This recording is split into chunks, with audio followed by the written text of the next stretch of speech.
Hello. I have to say smile. Yeah, because Smile. yeah, well that's good. So what'd you after bylaw to do after me now? Oh no, we just had a concern, Corey. We had a couple complaints regarding you're running a generator, I believe. Yeah, that's from Teresa and Cassidy. Oh, okay. Is it for heat or what do you use? It's just a backup generator, and Teresa and Cassidy doesn't like it. Oh, I don't know who doesn't like it. Oh, I know, but if you don't have a complaint and you don't have a probable cause, then why are we talking? Well, it's the noise complaint. Well, so basically, I guess how come it took over 2 weeks for that complaint to come through? I have no. Because I haven't had it running for that time. It's been broken down. Oh, has it? Okay. Yeah. So it was just the concern with the noise, and we were basically here to sort of maybe help you make some suggestions how we could maybe put Allen blocks around if you had to run it 24/7 for heat. Well, I know it's a backup generator for the house. Yeah, so that's no problem. But do you think maybe it could be encased in something? I bought a brand new muffler for it, stuff from Ajax and such like that. It's just that Teresa and Cassidy just wants to see us suffer a little harder. Oh, I don't know. Yeah, Teresa and Kat. well, let's go over next door and talk with Teresa right now. We don't even know who called. We don't know who. Well, then you don't got a complaint. You can't act on a complaint if it doesn't have a name attached to it. Well, we do have it. I haven't looked at the file yet. Who the complainant is? Then when you look at the file, come back and talk to me. Okay, but the thing is, basically, do you have a problem with this encasing it, or? No, I don't. No, I don't have no problem with that. And we don't have a problem with you running it, really, because we understand that you don't have any hydro. I don't have a problem with that. Basically, it's just. You know why we don't have hydro? No, I don't. You want to know? My income's under $20,000 due to the city.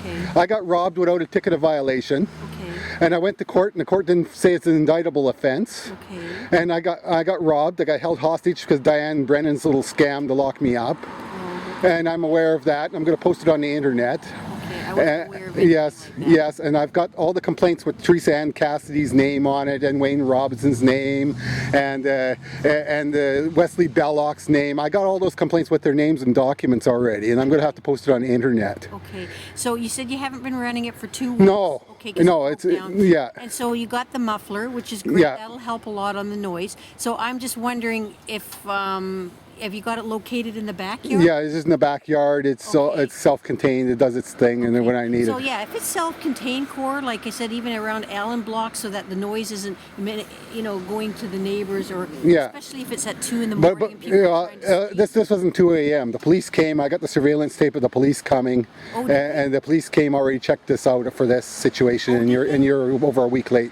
Oh, okay. Yeah, so that's the good. problem. That's what I just wanted, an update. That's Yeah. basically what we wanted. So anyway, I'll take that back and speak to my manager. Yeah, Randy. Yeah, and just. Well, ask Randy when he's going to pay for the damages in the backyard that he processed the assets into garbage to justify his cause. Ask him that for me. Ask him when he's going to come up with a check for me for compensation for 20 years of corruption. Do you have a contact number where I can talk to you? You just drop something in my mailbox and I'll I decide need if I to. want to talk to you. Yeah, okay. Because I've lost my income due to this. I'm going to be paying for the next 30 years for this corruption and live in poverty for that. You know what I mean? You're not providing me with any employment or any income. You're providing me with poverty. I haven't even got my ticket of violation for the last corruption. Okay, I'm not aware of it. You know, how about you deliver me a copy of your file and see? We'll go from there and then we start talking. Yeah, well, we can't do that, unfortunately. Can you give me a piece of paper that shows that you can't do that? Well, it usually goes through the Freedom of Information. Where Why you should can I have to apply. go through a long route around that? You just could go walk up and say, Mr. Corlick, here's a microchip, plug it into your home computer, then you can examine the complaint and go from there. If the complainant wants to take me to court, and then you act on it, and it's an indictable offense, then we go from there. If it's an indictable offense. If it's just a bylaw, it's just something that Gary Corpin's written up in his bylaws, and you guys are making your living, so you can keep your homes Well, going the or whatever. bylaw, yeah. But I don't want to be vulturing off of my No, poverty but line. the bylaw, like the noise bylaw, basically Yeah. it's, what time is it?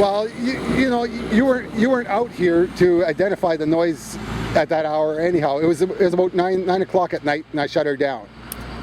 It was about 9 o'clock at night, and I shut her down. I was watching a bit of internet, enjoying a bit of internet, and then somebody wanted to go and disturb me. Yeah. And I'm tired of this. Okay, well that's fair enough, like you said, and I mean you were considerate to close it down at 9 o'clock. That's great. Well, I'm just that's why I have to record every step I do, So you can't say I threatened you in any shape or form or something like that. But I'm looking for compensation for 20 years of this. Like my place has been made a problem place because of these people next door. Wesley Belloc programmed the neighbors before to come after me because he had it in for me. And Wesley Belloc, Who's that? it's from 391 7th Street. Oh, okay. Yeah, and I even got documents where Cheryl Kokzerski is giving him information about me. Where's my Privacy Act? I got documents saying that she gave information to Wesley Belloc with his names and her names on the documents. Okay. You know what I mean? This corruption has gone too far, and I'm going to have to post it all on the internet. Because I don't want to be abused anymore like this. Okay, Good to have a bylaw, but if it's in the wrong hands, then this corruption. I'm glad to see Jeff Lott gone, because he's done other people that wasn't police work. I've got evidence on that. I've had it. I can't even call the police if I need them, because my name has been dirty. And I want Randy to clean my name. So you only run the generator once in a while? Yeah, it's just whenever I want a little bit of internet or something like that, I should be entitled to it. And due to the poverty level that this city bill cost me, the courts haven't even decided yet if we owed the $36,000. But no, you just go. Randy just automatically tells Brian Clemens, go to the bank and take $36,000 from our bank account. How can you do that when the courts haven't decided, Gary? You know, if the courts haven't decided we owe the $36,000 yet, how can you go and debit someone's bank account without our permission? And I can prove that on paperwork now. Automatically debiting the bank without our consent. You know, tacking it onto our mortgage. If I tax some shit on your mortgage, you'd be jumping up and down wondering, why did Corey do this to me? Why did Corey tack this on my mortgage? What right did Corey have tacking on my mortgage? And it wasn't even proven as taxes. It wasn't proven as taxes. You know, even the tax sale was bogus. Who calls an auction like bingo? You know what I mean? An auctioneer has a different language, right? And I went to that tax sale and it was called out like bingo, and I was just wondering. And then another thing that bugged me with that tax sale, had your own city people embedded in there to buy the properties. You know, like that wasn't posted in the newspaper to say that they could go and sell the properties and the person working for the city can just go and grab it all, so the public doesn't have a chance at it. But you guys still own the property, don't you? Well, we still own it at this point. I think. But I just don't